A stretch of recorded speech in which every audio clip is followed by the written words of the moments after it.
Hi, this is Donovan. I'm going to share a guided practice tonight to wrap up Chapter 5 from Sex and Sacrament, which is a book I've been working on since 2012.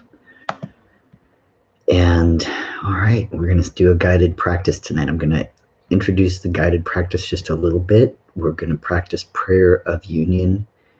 And what's different about this kind of prayer, the way I'm going to share it with you tonight at least, is then the other prayers that we've tried is that the mental prayer, ordinary prayer, contemplative prayer, even the breathing, mindfulness of breathing, and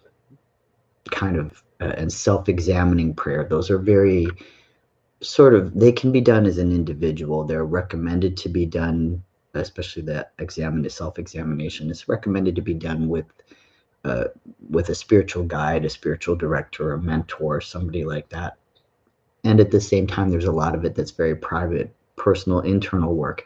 So this kind of prayer that we're doing tonight is a lot more about connecting with other people and finding God in our relationships with other people, and noticing with gratitude the things that have been passed down to us from other people, their examples, their words, their teachings, even the prayers that they've taught us to pray, sacred texts that might be important to us, chants, songs that might be important to us. So it's kind of this prayer of gratitude for our connection with others and connecting with God through the example of other people that we feel connected with or find to be mentors in some way. Okay, so that's just a reminder of what we've done up to this point. So tonight's guided meditation, guided practice, prayer of union with the great cloud of witnesses, doubting and Lovestruck. In specific, that's the tone of tonight's prayer. The goal of prayerful meditation on examples of others' intimacy with God is to excite the mind from half sleep to lively wakefulness, so that we too can experience union with God, first through our sense of communion with the great cloud of witnesses. Anselm, the monk that I've been talking about quite a lot in this chapter, who lived through the time of the Crusades and the rise of feudalism and resisted that through a very simple way and relational way of focusing on humility. But anyway, Anselm wrote his version of these prayers for the ear and for the understanding, to be prayed, not for long-winded theological discussion as they're usually studied now. So if you do know who Anselm is, especially my students, the most commonly, people who used to be my students, the most commonly studied work of Anselm's now is called the Proslogion. And it's usually studied for the ontological argument for the existence of God. But it was written as a prayer. If you actually read it in context, or if you read the whole thing, it's a prayer. Anselm's addressing God, and anyway, I won't say more about it. But so for whatever reason, Anselm is usually studied now as if Anselm is only some philosophical theologian. In fact, these prayers are meant to be prayed. That's my point. Meditating on God's intimate presence in the lives of those who came before us is both personal and ardent, and at the same time scriptural and theological too. They're not mutually exclusive. These prayers, this prayer of union, it balances the formal and austere tradition of the liturgy that's drawn from sacred texts and shared to structure worship around the world across time. It combines and balances that with ardent, personal, devotional fervor. So praying by meditating on the lives of role models and heroes of faith is not a liturgical prayer, even though we may find these commonly in monastic settings or church settings or something like that. But it's actually a personal prayer that has roots in the liturgy, in these older structured forms of worship. So we can pray this way alone in our personal meditation time, or when we're together for shared meditation. It works either way. To begin, now the practice. To begin, we're going to prepare for prayer by first emptying our minds completely so that we can shake off torpor, the state of sluggishness or half sleep in which we may be killing time rather than truly living. So again, this kind of wraps up all those things we've been talking about how sin, so-called the ancient understandings of it and the medieval understandings of it, were about falling asleep, disintegrating into nothingness. It wasn't something to be punished for. It wasn't an individual act or something that you did wrong. It was a direction you were traveling that was causing you to fall apart, and cease to exist. So we're trying to wake up out of that into the fullness of life. We can use any of the tools we've explored so far, or any other that works for you. I'm sharing a practice tonight. It's not the only practice, it's not the best practice, and it may not be your cup of tea. So this is by no means meant to say this is the way to do it. This is a way. This is just one practice. Please do what works for you. So again, you can use any tool that helps you wake up or helps you focus your mind, and to start entering this experience of prayerful union. For some people, reading sacred text prayerfully, Lectio Divina, is a good way to start. For some, having a conversation with God through questions, answers, and listening, like we tried in the prayer of self-examination. For others, breathing, walking, visualizing, or simply sitting still and quiet, like Elijah, the prophet Elijah did, listening to that still small voice. Contemplative prayer, for some people, that's their path to undistracted resting in God. Whatever way you choose to begin, at first we're going to seek to let go of all our inhibitions about getting intimate with God. That's the initial goal, so that we can be ourselves honestly with God in what John of the Cross called spiritual nakedness. And I talked about that a few nights ago. With our defenses dropped, our guard down, in and by this light of God's love, we may start seeing some of our dusty places of half sleep or disintegration as God does. And as we see both our own soft and weak places rightly, we come to understand the true reality of our human situation with regard to our Creator and our Redeemer, God's great grace, embracing our soft, weak, dusty places with love that far exceeds our wildest expectations. That experience of being naked before God, and coming to realize that God sees us as we are and loves us anyway, and loves us more than we love ourselves, and loves us more than we can ever imagine. In this prayer of union, we meet God in love as we really are. We may even, at last, lose our sense of isolation in such loving union with our beloved Creator. Like walking the confusing circuits in, around, and back out of a prayer labyrinth. It's more of a maze than a circle. I don't know if you've ever tried one. The spiritual journey is a bit like that. We have prayed ourselves out of our self-focused state by using these tools to kind of examine ourselves, see ourselves as we are, and let ourselves see ourselves the way God sees us. We start with this mental effort and self-awareness, and then we start to realize our dependence on God, and so come to the threshold of prayer of real union with God. Whether we fully realize it or not, prayer itself in any form is always this kind of spiritual journey.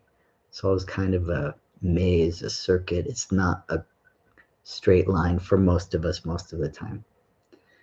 Praying together with other Christians in community through the self-surrender of praying at set times and places with given words. It's a surrender because other people have set the time and place. They've coordinated the words or passed them down to us. So it's not our own spontaneous self-willed prayer. So there's a certain surrender in group prayer, right? By doing that, we add the use of our intellect, our imagination, and our emotions as some more ways into prayer. Perhaps by imagining or reflecting on the example of one of these faithful friends of God who came before us. Sharing practice with others in this way allows us to try a kind of new beginning in our life of prayerful union with God. When the goal of prayer is moving from inertia to a vivid apprehension of the being and love of God, reading prayers meditatively and little by little can be helpful, at least to some of us. So we tried that a little bit in Lectio Divina. We can simplify this practice by focusing on some of the same simple prayers we used before when we studied contemplative prayer with mindful breathing. For example, the one I'm going to guide you through tonight, the spontaneous prayer of the doubting apostle Thomas when he finally recognized the resurrected Jesus by his wounds. And he says, "My Lord and my God," when he finally recognizes him. That's in, it doesn't matter where it is. I'll put it in the information for the video, where I cite the sources. Another one, of course, we did this before, was the prayer that the friends of Francis of Assisi often heard him saying, "My God and my all." But we'll do the doubting Thomas one tonight. This time, instead of focusing on specific sensations on the in-breath and the out-breath, or visualizing specific images as we repeat each phrase, we're going to try to remain even more passive. Our goal is to let God do the work of prayer in us. So this kind of prayer is like the delighted involuntary sigh of a satisfied or longing lover, released in and through us by the Holy Spirit. Remember, again, the word for spirit is the same word as breath in many, many different languages, including the biblical languages, like in the Hebrew Bible. So breath, sigh, spirit, it's the same. As the Apostle Paul wrote to the first Christians in Rome, the Spirit helps us in our weakness. We do not know what we ought to pray for, but the Spirit intercedes for us through wordless groans. And he who searches our hearts knows the mind of the Spirit, because the Spirit intercedes for God's people in accordance with the will of God. That's, again, a passage from Romans. I'm sharing that and knowing that not everybody who watches this is Christian. Not everybody who watches this is even a theist. And just this idea of that a sigh is a prayer. A sigh is a prayer. Breath is prayer. Breath is meditation. We don't have to have words. We don't have to know what the sigh or the groans mean. Wordless groans are prayer. Okay, so that was the last bit of introduction I wanted to give you. Now we're going to go ahead and begin the practice. It's a 3-step practice. The first step is, as I mentioned already, empty the mind of distractions. It's easier said than done. I'm going to guide us through a practice that might help. So remembering what you've learned so far about prayer through your own experiences and what others have passed down to you gives you a moment to connect with people that you're grateful for and what they've taught you. That's one way I like to enter my meditation time every day. Choose what works best for you as you begin to quiet yourself.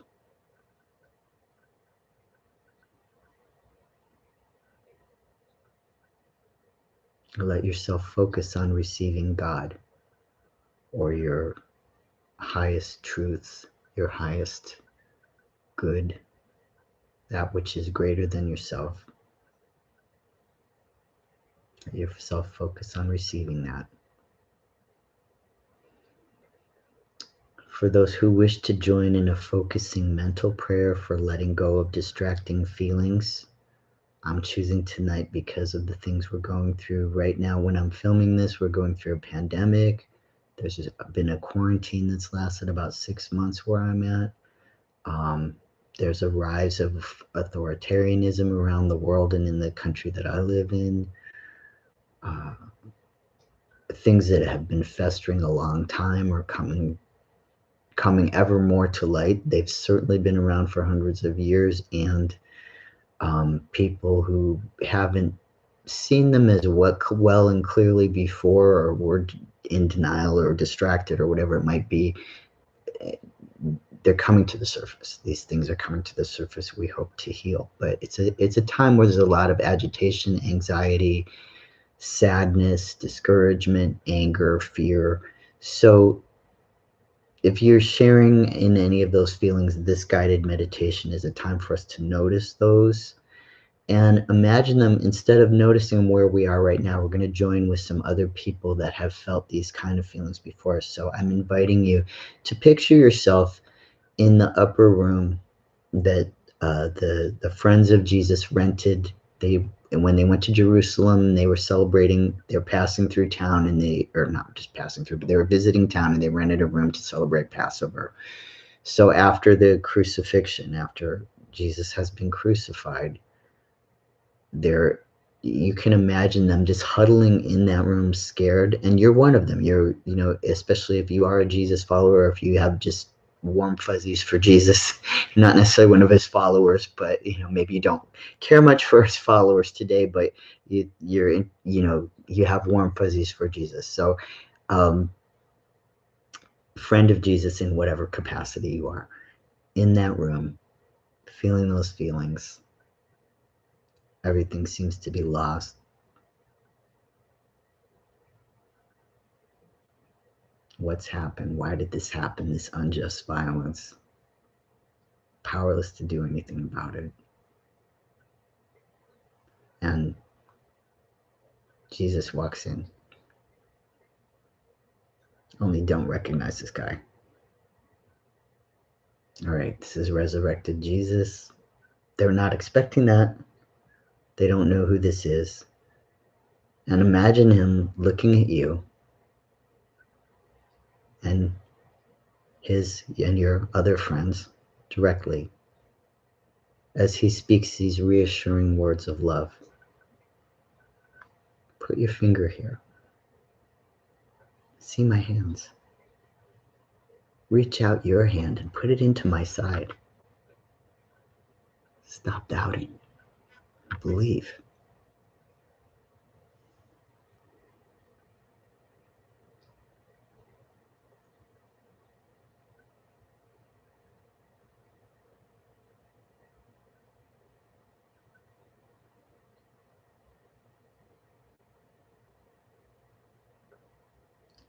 And the second step, we wake up.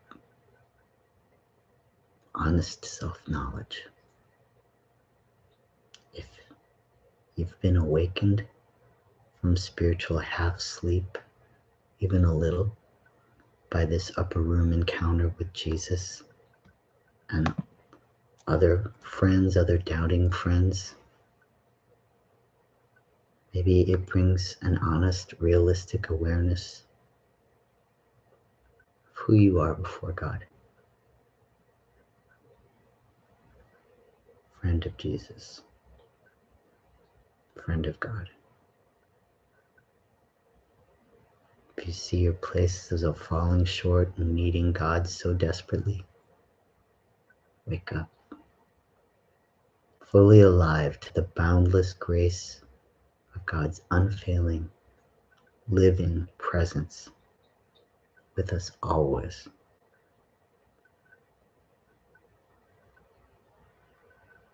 See who you are.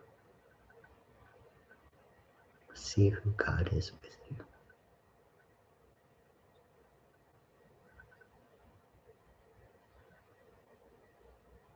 Wake up.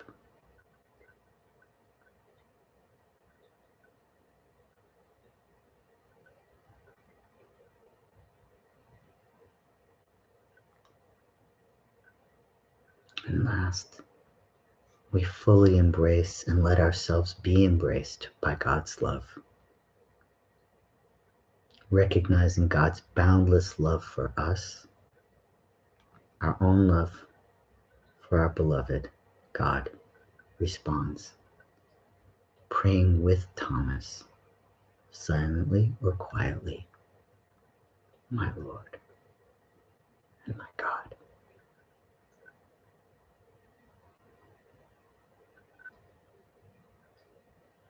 Touch his side, touch his hands.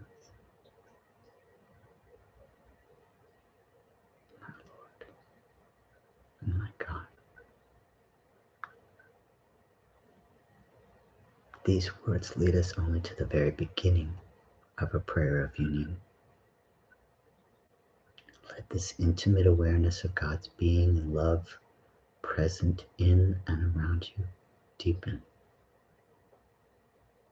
Though it may last only a moment, may this enjoyment of God's love transform our spirit, our character, in ways so rich, deep, and real that its impact endures and continues to bear fruit by God's grace. And now I leave you to your own time of quiet prayer, resting in union with God. Good night.